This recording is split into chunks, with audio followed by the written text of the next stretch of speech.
नड्डा जी के साथ हमारा अफसोस हमेशा रहेगा।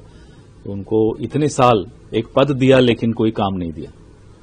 फिर भी नड्डा जी अब जाते जाते अपना बताना चाहिए उनको कि उनको काम कितना दिया कितना नहीं दिया, गृह मंत्री ने रिमोट कंट्रोल कितनी बार इनके हाथ में दिया, ये सब उनको बताना चाहिए।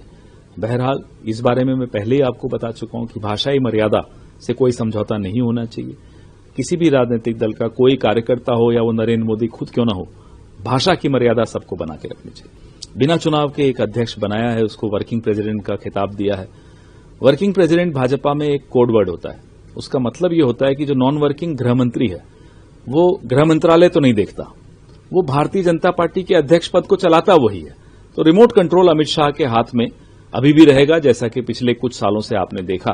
नड्डा जी बेचारे घूमते रहते थे अध्यक्ष बन के, काम करने वाला जो काम थे, डिसीजंस थे, निर्णय थे, वो अमित शाह लेते थे। अभी भी यही होने वाला। नड्डा जी के साथ हमारा अफसोस हमेशा रहेगा। उनको इतने साल एक पद दिया लेकिन कोई काम नहीं दिया। फिर भी नड्डा जी अब जाते जाते अपना बताना चाहिए उनको कि उनको काम कितना दिया कितना नहीं दिया, गृह मंत्री ने रिमोट कंट्रोल कितनी बार इनके हाथ में दिया, ये सब उनको बताना चाहिए। बहरहाल इस बारे में मैं पहले ही आपको बता चुका हूं कि भाषाई मर्यादा से कोई समझौता नहीं होना चाहिए।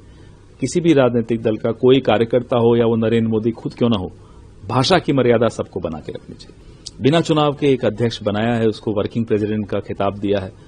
वर्किंग प्रेसिडेंट भाजपा में एक कोड वर्ड होता है। उसका मतलब ये होता है कि जो नॉन वर्किंग गृह मंत्री है वो गृह मंत्रालय तो नहीं देखता, वो भारतीय जनता पार्टी के अध्यक्ष पद को चलाता वही है। तो रिमोट कंट्रोल अमित शाह के हाथ में अभी भी रहेगा, जैसा कि पिछले कुछ सालों से आपने देखा।